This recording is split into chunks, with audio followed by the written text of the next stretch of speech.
The gunshot echoed across the Montana Territory prairie, startling a flock of birds into flight as Delilah Bennett crouched behind the overturned wagon, her hands trembling as she reloaded her father's old Colt revolver. The year was 1878, and what should have been a routine journey to her uncle's homestead had turned into a nightmare when road agents attacked their wagon train just before dusk. Now, with her father wounded and unconscious beside her, the 22-year-old woman found herself in a desperate standoff against men who would take everything they had, including their lives. "You can't hide forever, girl." One of the bandits called out, his voice carrying over the whistling prairie wind. Delilah swallowed hard, wiping sweat from her brow with the back of her hand. She had 5 bullets left and little hope of survival when the thunder of approaching hoofbeats made her heart sink. More bandits, she thought bitterly, until the sound of gunfire erupted from a different direction, followed by shouts of alarm from her attackers. "Get down." A deep voice commanded, and Delilah barely had time to duck before a tall figure vaulted over the wagon, landing beside her with surprising grace for a man of his size.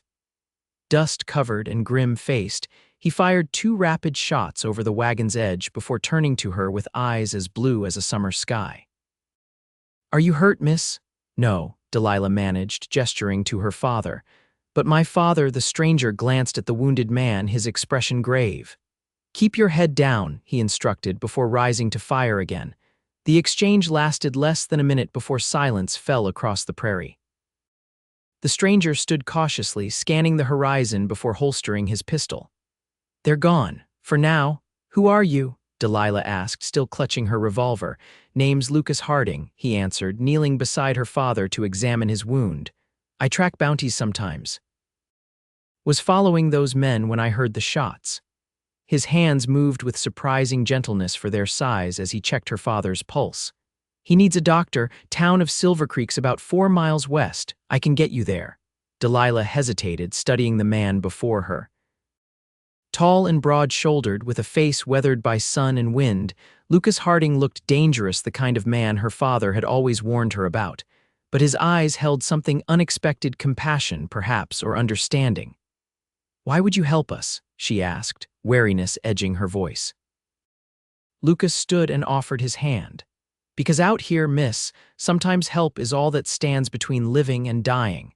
Now we need to move before those cowards gather their courage and return." That evening found Delilah pacing the floor of Silver Creek's small doctor's office while Lucas Harding sat quietly by the door, his hat resting on his knee. Dr. Mitchell had been working on her father for over an hour, and each passing minute stretched Delilah's nerves tighter. "Your father will pull through," Lucas said suddenly, breaking the tense silence. "He seems like a fighter." Delilah stopped pacing to study him.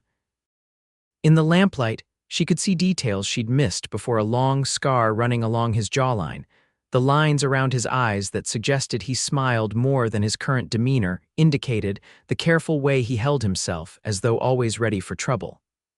"How can you be so certain?" she asked. Lucas met her gaze steadily. "I've seen enough men live and die to recognize the difference. Your father still has purpose left." Before Delilah could respond, the doctor emerged, wiping his hands on a cloth. "He's stable," Dr. Mitchell announced. "The bullet missed anything vital, but he's lost blood and needs rest weeks of it. He won't be traveling anytime soon." Delilah's relief quickly gave way to concern. "But we're expected at my uncle's homestead by month's end. He's holding our land claim." Dr. Mitchell shook his head firmly. "Moving him would risk reopening the wound. I'm sorry, Miss Bennett, but he needs at least 3 weeks of recovery." After the doctor left them alone, Delilah sank into a chair, burying her face in her hands. Their wagon was damaged, their supplies scattered or stolen, her father wounded, and now their land claim was in jeopardy. Everything her family had worked for hung in the balance. "Where's this homestead?" Lucas asked, his voice breaking into her thoughts. "Riversbend Valley," she answered without looking up. "Nearly 100 miles north." Lucas was quiet for a moment. "I know that country well." Something in his tone made Delilah look up. Lucas Harding was watching her with an unreadable expression, his fingers tapping thoughtfully against his hat brim. Miss Bennett, I could deliver your claim papers to your uncle, he offered. Would save your claim while your father recovers. Delilah stared at him, suspicion warring with desperate hope. Why would you do that for strangers? A shadow passed over his features. I've got business up that way anyhow, and maybe I believe people deserve a chance at the life they're fighting for. I couldn't pay you much, she said cautiously. Wasn't asking for payment. He stood, settling his hat on his head. Think on it, I'll be at the saloon if you decide yes. Lucas paused at the door. For what it's worth, Miss Bennett, not everyone out here is looking to take something from you. Some of us just know what it's like to lose everything. Before she could respond, he was gone, leaving Delilah alone with her thoughts and an impossible decision. Morning found Delilah at her father's bedside, watching the steady rise and fall of his chest as dawn light filtered through the small window. She'd spent a sleepless night weighing her options and found them severely limited. Without help, their land claim would be forfeit the very land her father had dreamed of since her mother's death 3 years earlier. You've made up your mind, her father observed weakly, his eyes fluttering open to study her face. I can see it. Delilah took his hand. I'm going to send the claim papers with Mr. Harding. We have no choice, father. Thomas Bennett frowned, struggling to sit up before his daughter gently pressed him back. A bounty hunter, Delilah, we know nothing about this man. He saved our lives, she countered. And he's offered to help without payment. Men like that always want something, her father warned, especially from young women traveling alone. Delilah squeezed his hand. I'm not traveling with him. He'll take the papers, and I'll stay here with you until you're well enough to travel. Her father's expression softened. You're as stubborn as your mother was, he sighed heavily. If you trust this man, then I suppose we have little choice, but promise me you'll be careful, Delilah. The world out here isn't forgiving of mistakes. Later that morning, Delilah found Lucas Harding at the livery stable, checking the saddle on a powerful-looking buckskin gelding. For a moment, she watched him unobserved, noting the efficient movements of a man accustomed to self-reliance. There was something compelling about him, a quiet strength that didn't require boasting or demonstration. Mr. Harding, she called, approaching with determined steps. He turned, touching the brim of his hat in greeting. Miss Bennett. I've decided to accept your offer, she said, extending a sealed envelope. These are the claim papers. My uncle's name is Robert Bennett. His homestead is just west of Riversbend Creek. Lucas nodded, tucking the envelope securely inside his coat. I know of it. Should take me about 5 days to get there. Delilah hesitated. Mr. Harding, why are you really doing this? Something flickered in his eyes, a memory, perhaps, or a regret. Let's just say I'm evening some accounts with the past, Miss Bennett. He mounted his horse with fluid grace. I should return within 2 weeks. Your father should be well on his way to recovery by then. Wait, Delilah said suddenly, reaching into her pocket and withdrawing a small silver locket. Take this, so my uncle knows I sent you. Lucas accepted the locket, studying the delicate engraving before carefully pocketing it. I'll keep it safe, he promised. Then, with a final nod, he urged his horse forward, leaving Delilah standing in the dusty street, watching until he disappeared from view and wondering if she'd made the right decision. The days passed slowly in Silver Creek. Delilah divided her time between caring for her father, whose recovery progressed steadily, and earning their keep by helping at the town's small general store. The storekeeper's wife, Martha Grayson, had taken a shine to Delilah, impressed by her quick mind and willing hands. That Lucas Harding, Martha remarked one afternoon as they stocked shelves, he's got quite a reputation in these parts. Delilah's hands stilled. What kind of reputation? Martha arranged canned goods with methodical precision. They say he was once the fastest gun in the Dakota Territory.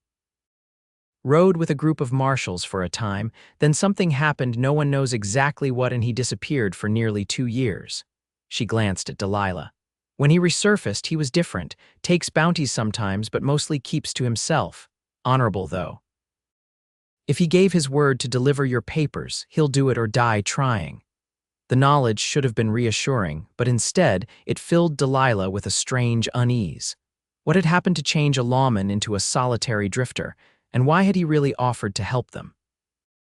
On the 10th day since Lucas's departure, Delilah was helping her father take a short walk outside the doctor's office when a familiar buckskin gelding appeared at the edge of town.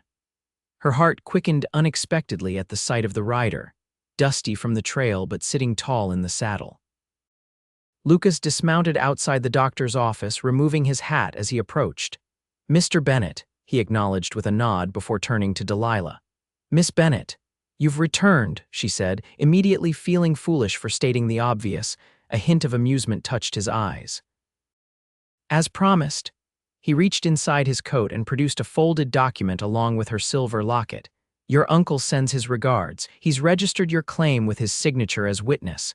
The land is legally yours now." Thomas Bennett accepted the document with visible relief. "We're in your debt, Mr. Harding." Lucas shook his head. "No debt, just glad I could help." He returned the locket to Delilah, their fingers brushing momentarily. "Your uncle asked me to tell you that he's expanded his herd, says he'll have cattle waiting for you when you arrive." That evening, the Bennetts insisted on treating Lucas to dinner at the town's small restaurant, the least they could do. Thomas insisted, to thank him for his help.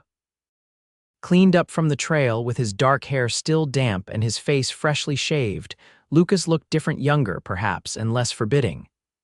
"Will you be moving on soon, Mr. Harding?" Thomas asked as they finished their meal. Lucas considered the question. "Thought I might stay in Silver Creek a few days. My horse could use the rest, and I've got no pressing business elsewhere." Delilah found herself unreasonably pleased by this news, though she kept her expression neutral. "Silver Creek doesn't offer much excitement," she observed.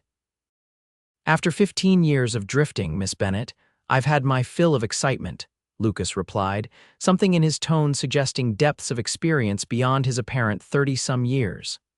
Sometimes quiet is its own reward.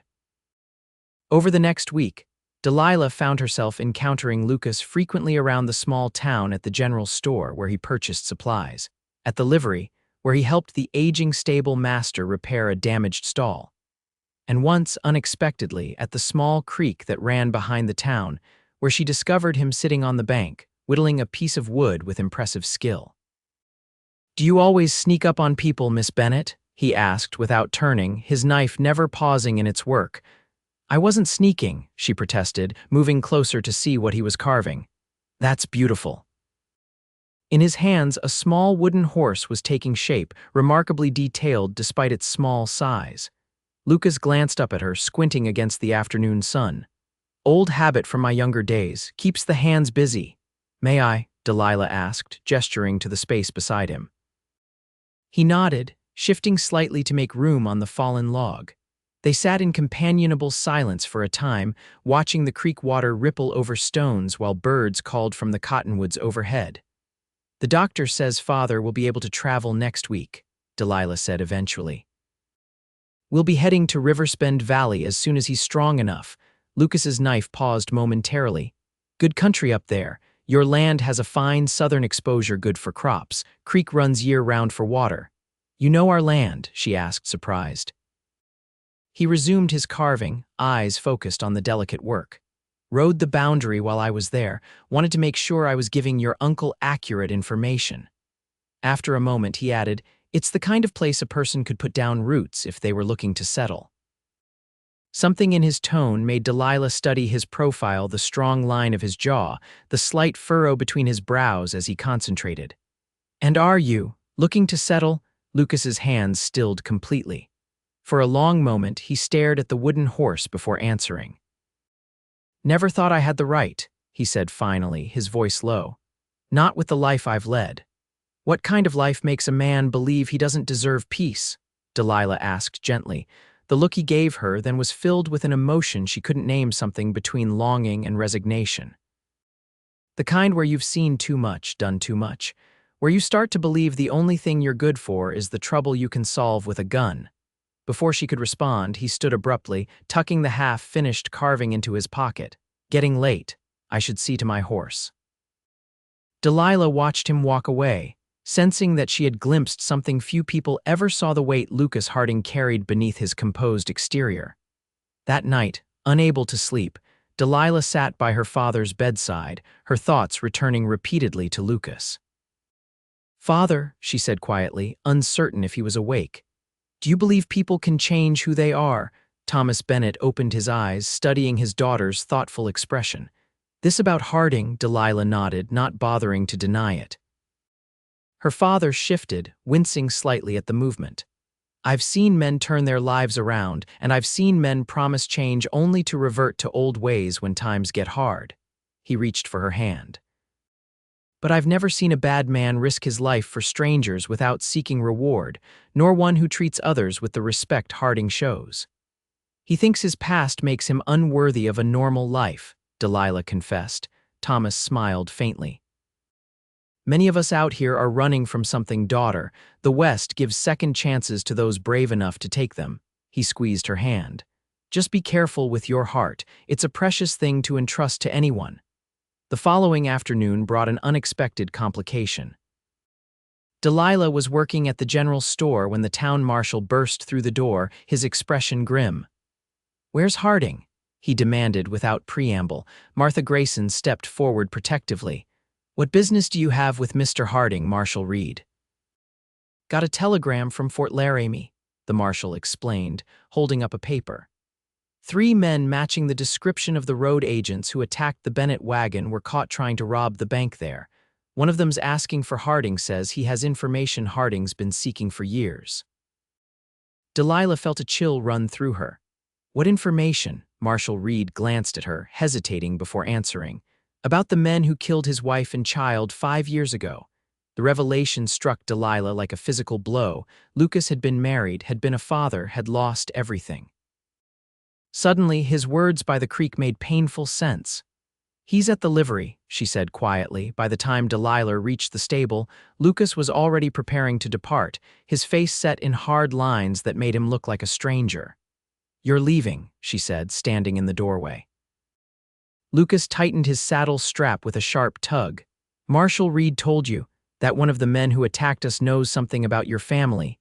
"Yes." Delilah moved closer, despite his forbidding expression. "Lucas, I'm sorry about your wife and child." His hands stilled on the saddle.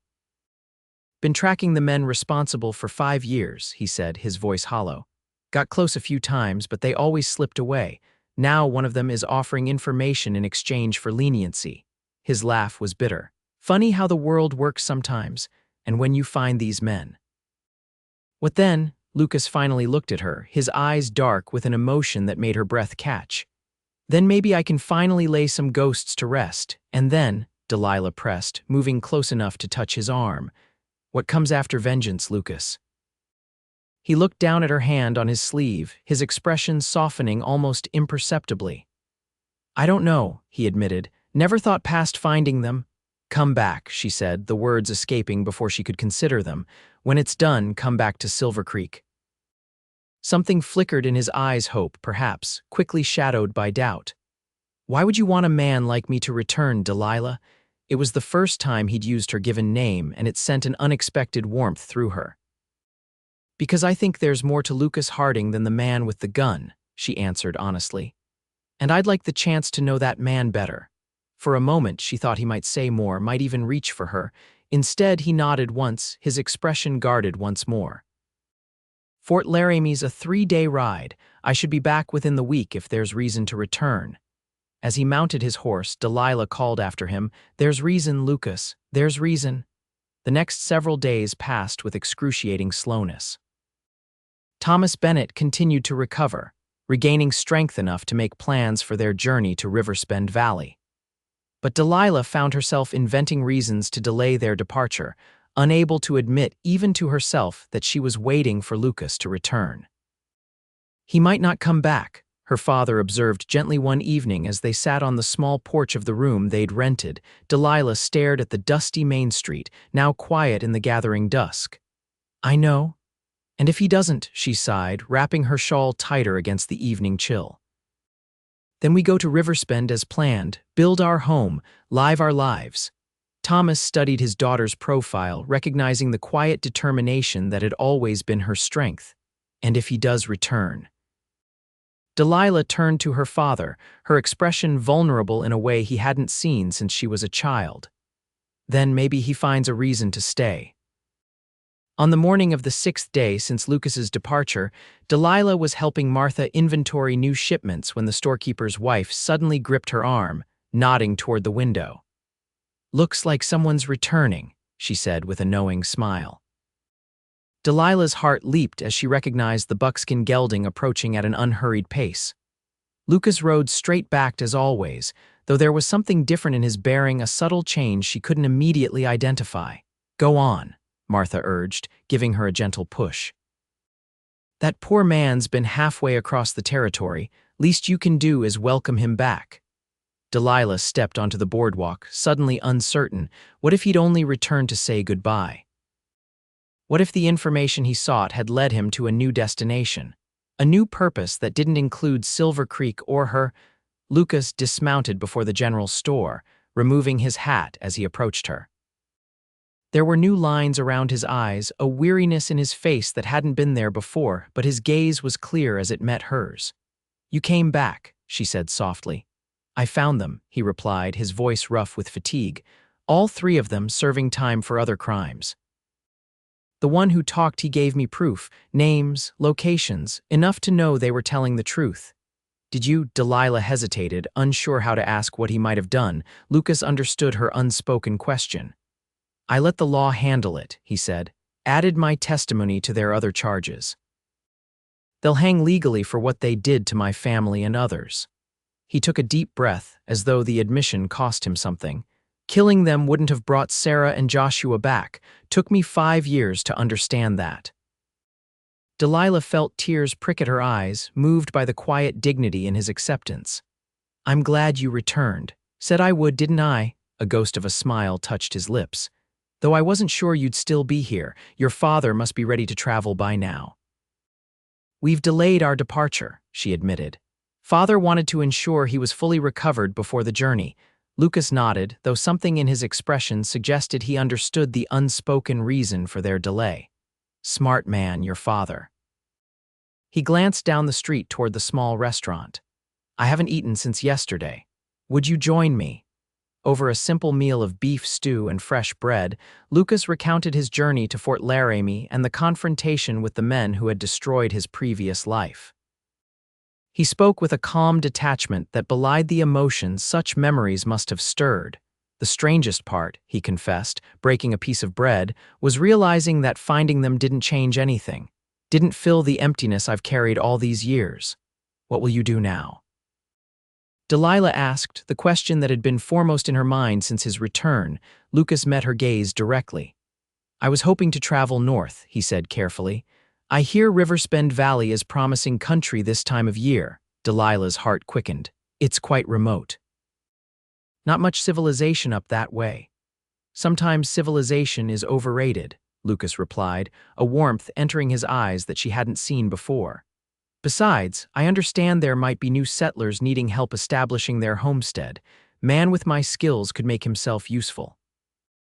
"Are you offering to escort us to Riversbend, Mr. Harding?" Delilah asked, trying to keep her voice steady despite the hope rising within her. "I'm offering more than that, Miss Bennett," he said quietly, "if you'll have me." Later that evening, as sunset painted the western sky in shades of gold and crimson, Delilah and Lucas walked along the creek behind the town, their conversation turning to practical matters of the journey ahead. Thomas Bennett had readily agreed to Lucas's offer of escort, recognizing both the practical value of an experienced guide and the deeper reasons behind his daughter's brightened spirits. "We should reach Riversbend before the first frost," Lucas was saying as they paused on the small footbridge spanning the creek. "Gives us time to reinforce the cabin for winter before the heavy snow comes."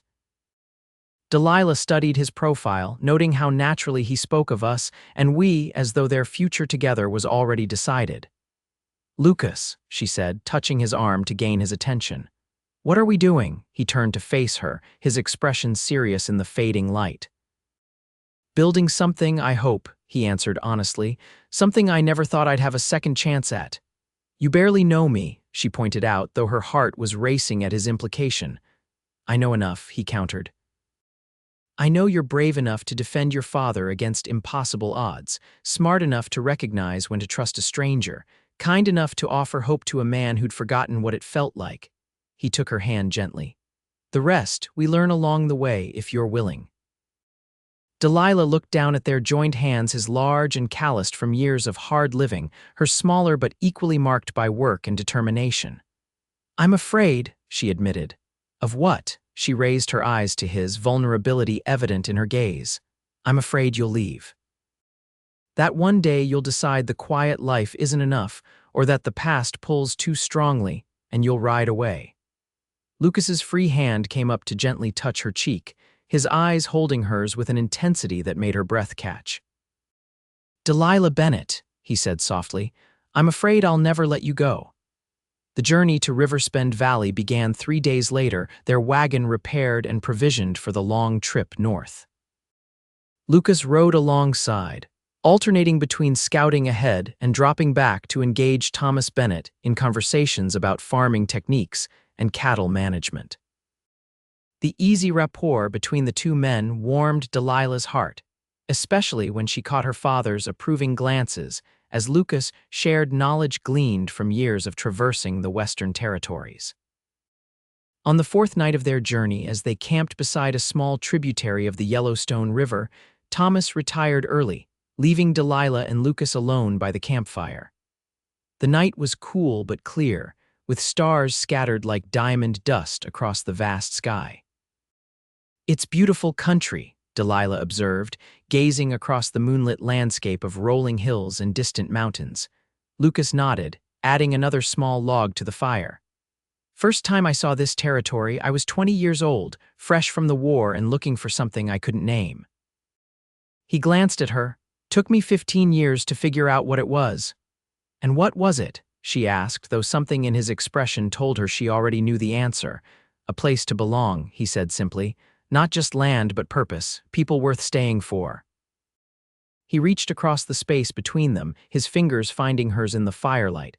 "Didn't think I'd ever find it again after Sarah and Joshua died. Didn't think I deserved to." Delilah squeezed his hand. "Everyone deserves a second chance, Lucas." His thumb traced gentle circles on her palm. "My grandfather used to say that God never closes a door without opening a window somewhere. Always thought that was just an old man's wishful thinking." His eyes, reflecting the dancing flames, held hers. Not anymore. The moment stretched between them, filled with unspoken promises and growing certainty. When Lucas finally leaned forward to brush his lips against hers, a gentle, questioning touch Delilah answered by moving closer, her free hand coming up to rest against his chest as she returned the kiss with shy confidence. "I should probably ask your father's permission before doing that again," Lucas murmured when they separated, his voice rougher than before. Delilah smiled, her cheeks flushed with more than just the fire's warmth. "Probably," she agreed, "though I suspect he already knows your intentions." Lucas's low chuckle resonated through the quiet night. "Not much gets past Thomas Bennett, does it?" "Very little," she confirmed, "especially where his daughter is concerned." The remainder of their journey passed without incident, the landscape gradually changing as they traveled northward.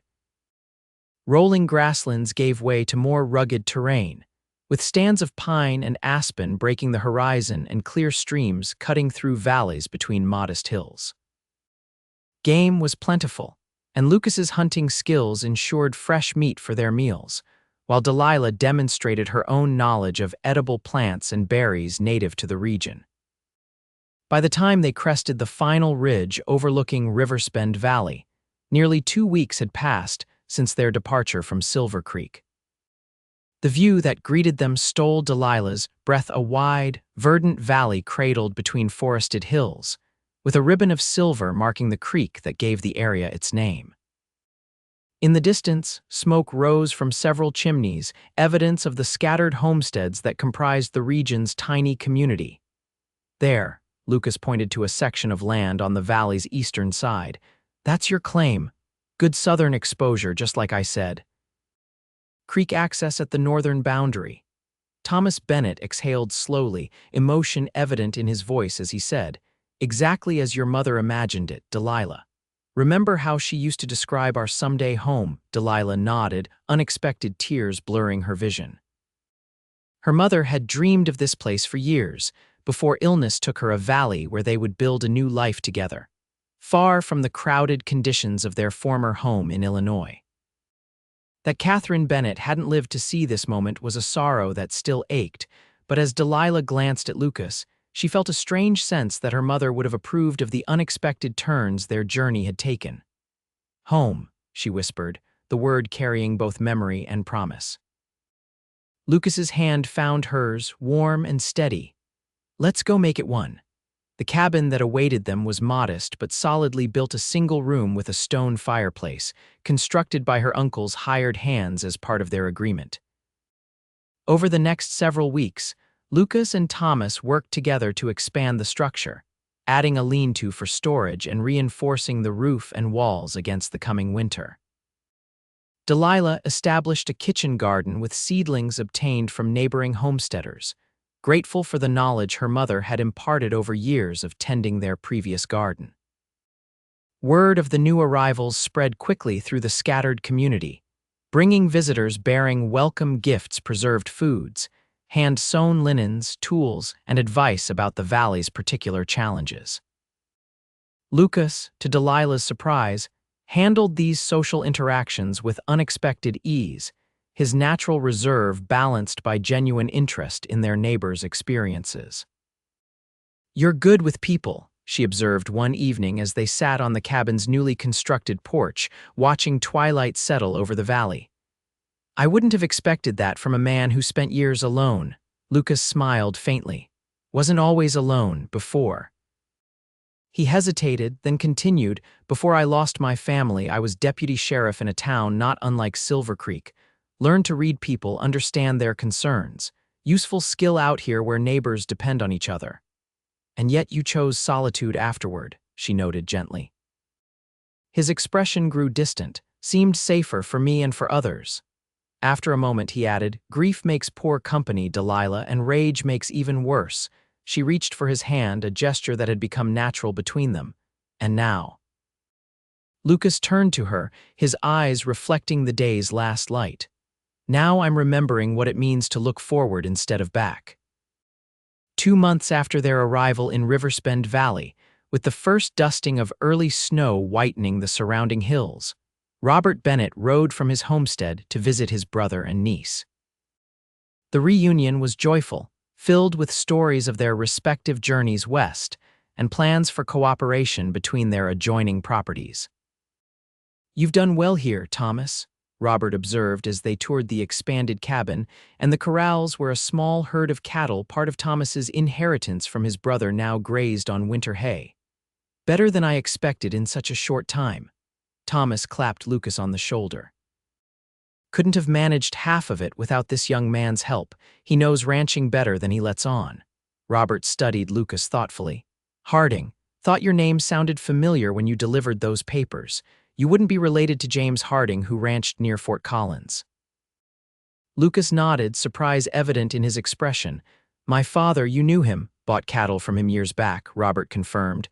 "Good man, honest dealer, said he had a son who'd gone east for schooling." "That was before the war," Lucas explained. "Everything changed after that." Later that evening, as Robert prepared to return to his own homestead, he drew Delilah aside. "Your young man carries shadows," he observed quietly, "but I see how he looks at you when he thinks no one's watching. Reminds me of how your father looked at Catherine." He squeezed her hand. "Your mother would have approved, I think."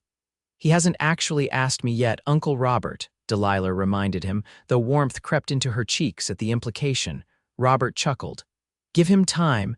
Men like that don't make decisions lightly, but once made, they don't waver either." As winter settled fully over Riversbend Valley, life fell into comfortable rhythms.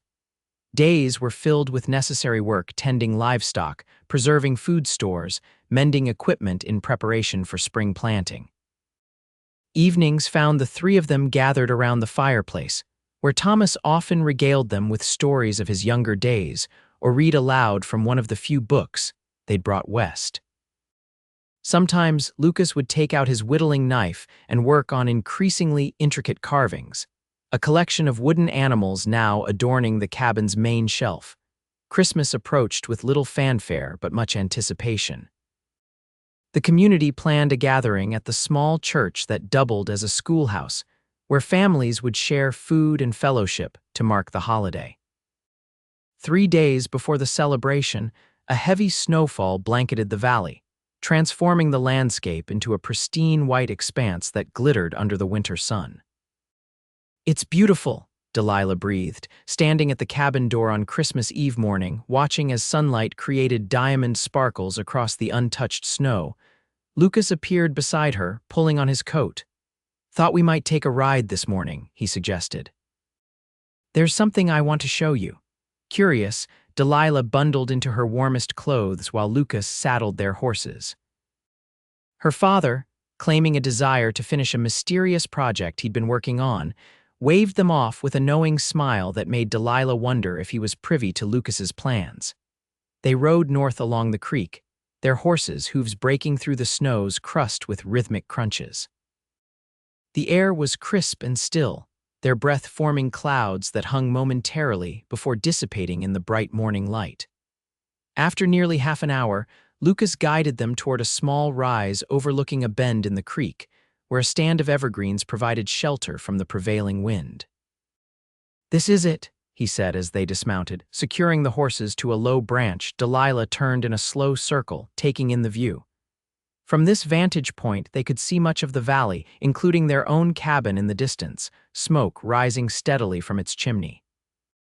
The creek curved gracefully below them, its partially frozen surface catching the sunlight in patches of silver and white. "What am I looking at?" she asked. Though the spot was undeniably beautiful, Lucas stepped closer, his expression uncharacteristically nervous. "Land," he said simply. 40 acres that adjoin your father's claim to the north. I filed the paperwork when I rode to town last week." Delilah stared at him, understanding dawning slowly. "You're claiming land here, you're staying in Riversbend," he nodded, his eyes never leaving hers, "if that's what you want." "What I want," she repeated, her heart beginning to race. Lucas took a deep breath, then reached into his coat pocket and withdrew a small wooden box, one of his own making, she realized, with intricate carvings decorating its surface. "Delilah," he said, his voice low and earnest, "I came west all those years ago looking for something I couldn't name, lost it when I lost my family, and spent 5 years convinced I'd never find peace again." He opened the box, revealing a simple gold band nestled inside. "Then I found you, or maybe you found me, and suddenly the future looked different." Delilah's eyes filled with tears as Lucas continued. "I know I'm not what your parents might have imagined for you. I've lived a harder life than most, seen things and done things I'm not proud of. But if you'll have me, I promise to spend every day trying to be the man you deserve." With shaking fingers, he removed the ring from its box. "Delilah Bennett, will you marry me? Build a life with me on this land, create a home, maybe someday a family." For a moment, Delilah couldn't speak, overwhelmed by emotion and the magnitude of what he was offering, not just marriage, but healing. A new beginning for both of them. "Yes," she whispered finally, extending her trembling hand. "Yes, Lucas Harding, I will marry you." As he slipped the ring onto her finger, a perfect fit, somehow Lucas's composure finally broke, his eyes bright with unshed tears. "I never thought I'd find this again," he confessed, drawing her into his arms. "Never thought I'd want to." Delilah reached up to touch his face, tracing the scar along his jaw with gentle fingers. "I'm still afraid sometimes," she admitted, "that this is too perfect, too fragile to last." Lucas leaned his forehead against hers, his arms tightening around her waist. "We build it to last," he promised. Day by day, together. Their wedding took place on a clear spring day, with apple blossoms scenting the air and meadowlarks singing from newly leafed trees. The entire Riversbend community gathered to witness the ceremony at the small church, followed by a celebration that lasted well into the evening. Thomas Bennett, proudly escorting his daughter down the simple aisle, couldn't help but reflect on how far they'd come from that desperate moment behind an overturned wagon less than a year earlier.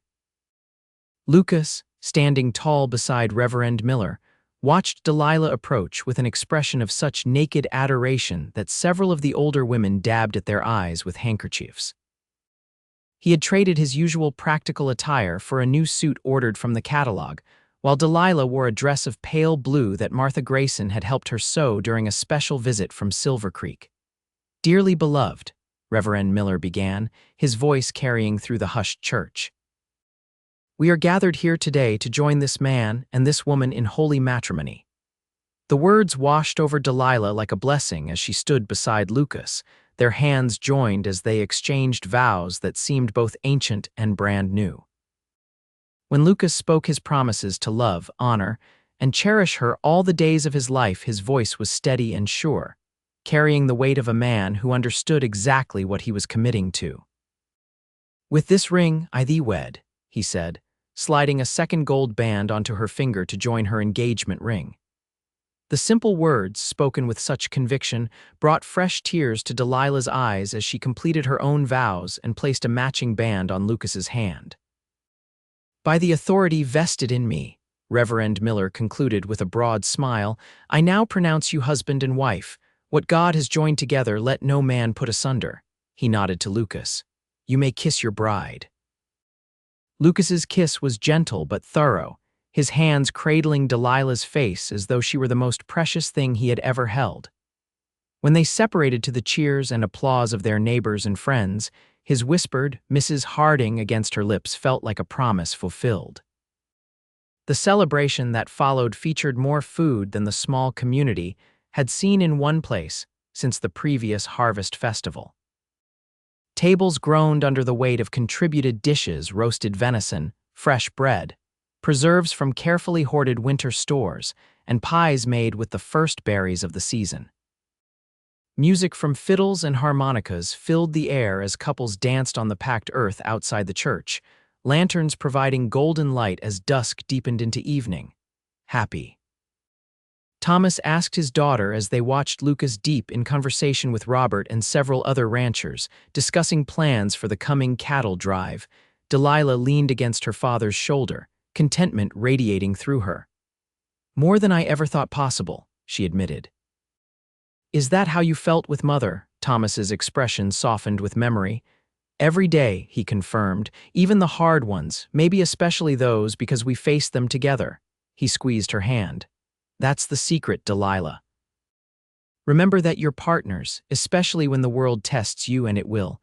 Later, as Lucas led her in a somewhat awkward but heartfelt dance, Delilah shared her father's words. "Partners," she repeated.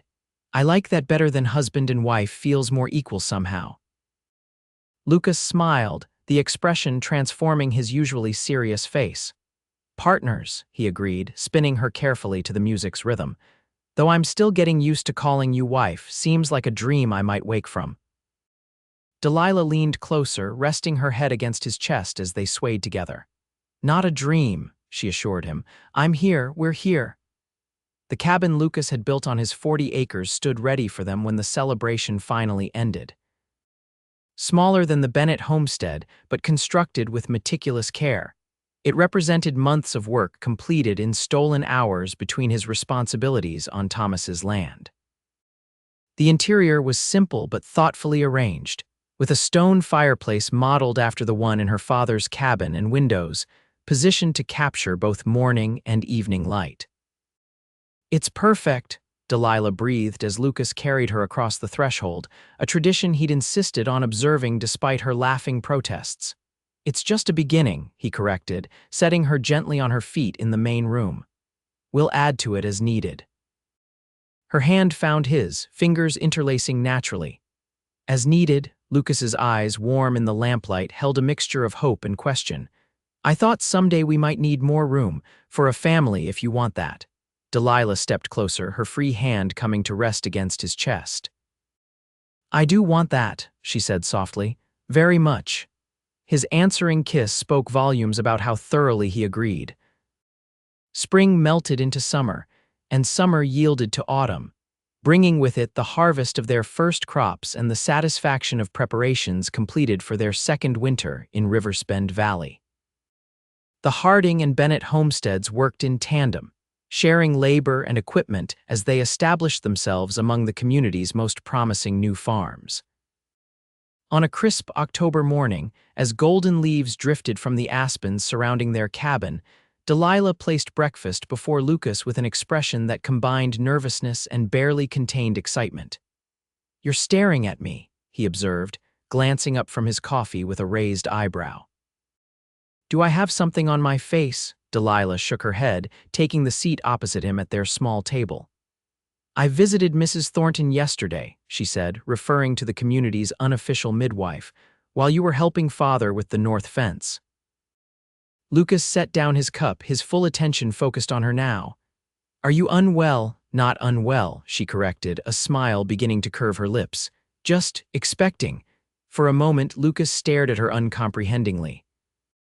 Then understanding dawned, transforming his expression from concern to wonder in an instant. "Expecting," he repeated. "You mean a baby," Delilah confirmed, her eyes bright with happy tears. "Mrs. Thornton says sometime in late spring, probably May." Lucas was around the table and kneeling beside her chair before she could draw another breath, his hands gently cradling her face. "A baby," he whispered, the words reverent. "Our baby." Delilah covered his hands with her own, recognizing the complex emotions behind his joy. "Are you happy?" she asked softly, knowing that this news must stir memories of the child he had lost. "Happy doesn't begin to describe it," he answered honestly. "Terrified, too, grateful, overwhelmed."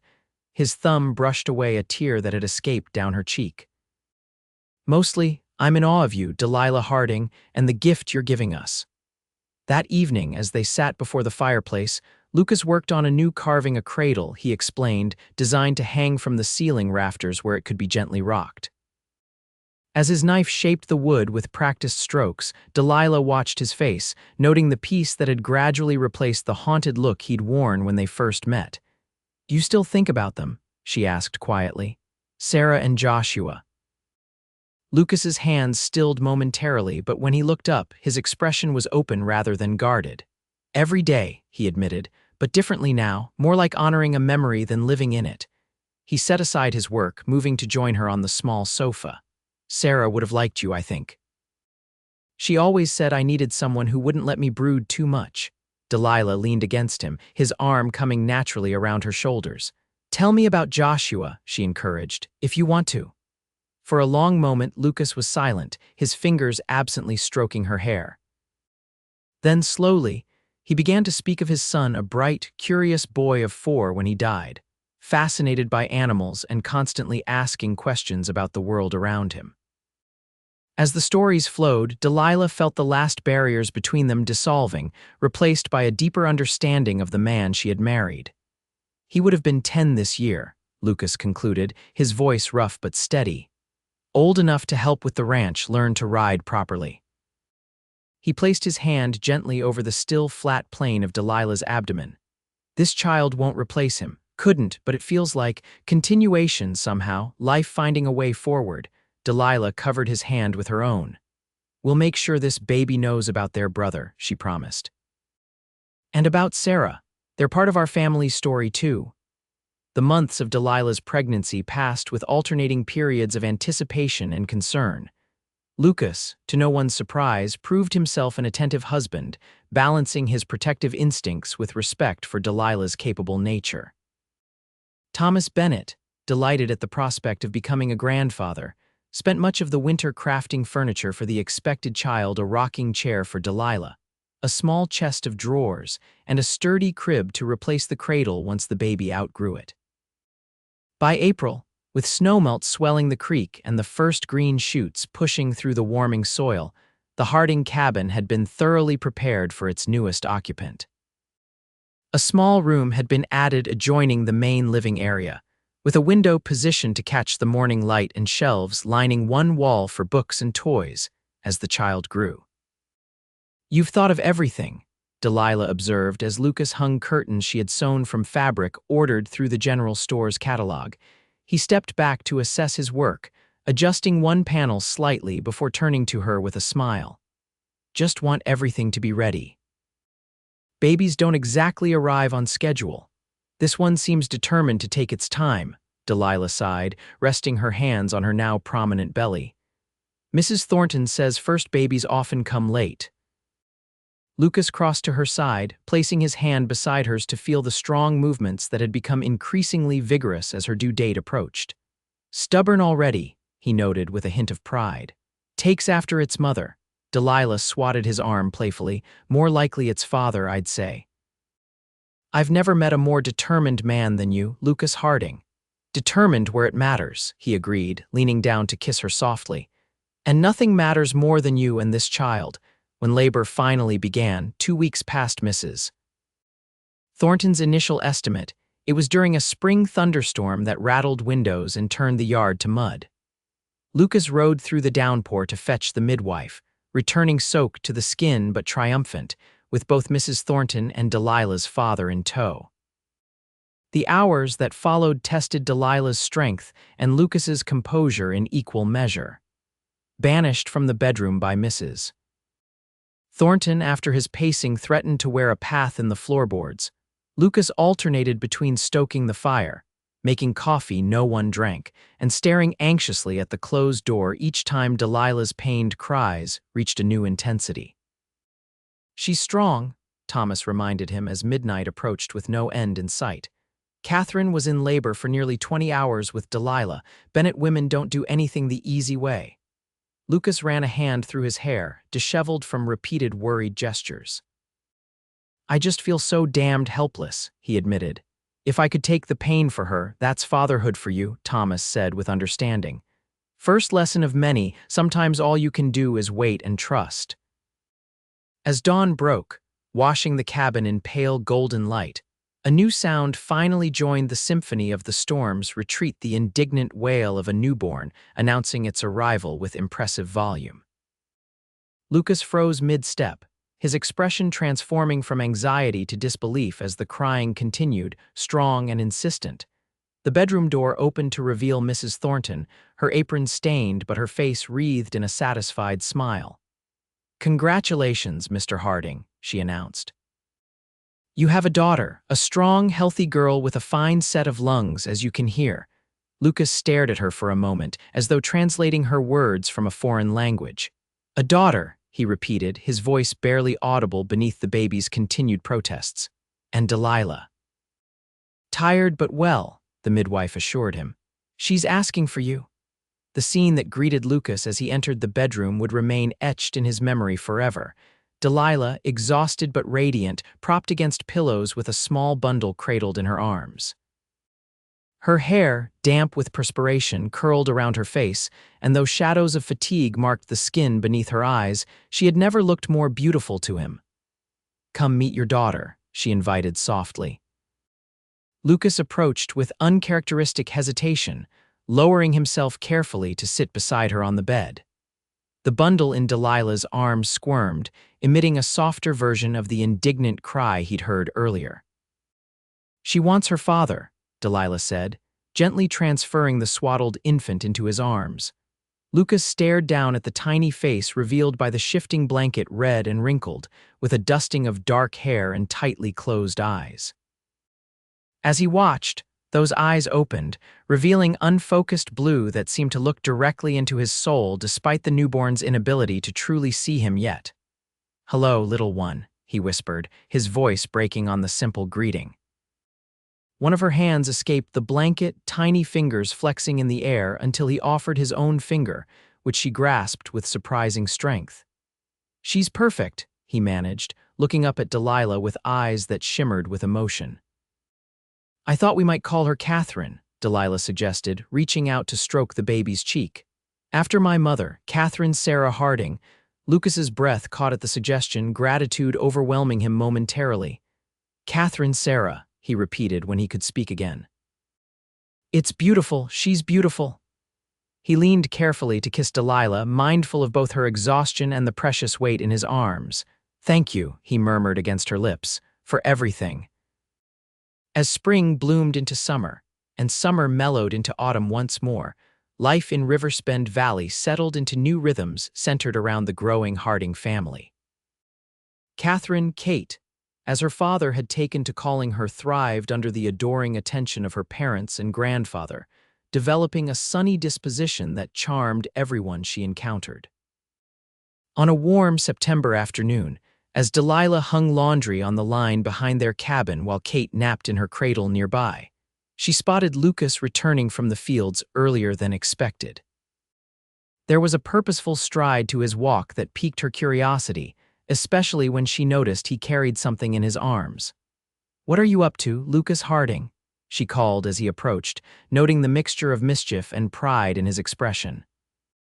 In answer, he revealed what he'd been carrying: a puppy, no more than 8 weeks old, with floppy ears and a coat that suggested a heritage of shepherd and hound in equal measure. "Found her at the Wilson place," he explained. "Their dog had a litter and they're looking for good homes." "Thought Kate might like a companion as she grows." Delilah shook her head, though her smile belied any real exasperation. "She's barely 6 months old, Lucas. She won't be playing with a dog for quite some time." "Then I'll train it in the meantime," he countered, scratching behind the puppy's ears. "Every child should have a dog, Delilah. Teaches responsibility, loyalty." His expression softened as he added, "Joshua always wanted one, but we lived in town where it wasn't practical." The mention of his son, something that came more easily to Lucas, now effectively dismantled any objection Delilah might have raised. "What shall we call her?" she asked instead, reaching out to pet the wriggling bundle of fur. "Thought I'd leave that to you," Lucas replied, his smile warming as the puppy attempted to lick his face. "Since I've already made the executive decision to bring her home." That evening, as they sat on their porch watching twilight settle over the valley, Kate slept peacefully in Delilah's arms while the newly named scout explored her new territory with boundless enthusiasm. Thomas Bennett, visiting for dinner, observed the domestic scene with evident satisfaction.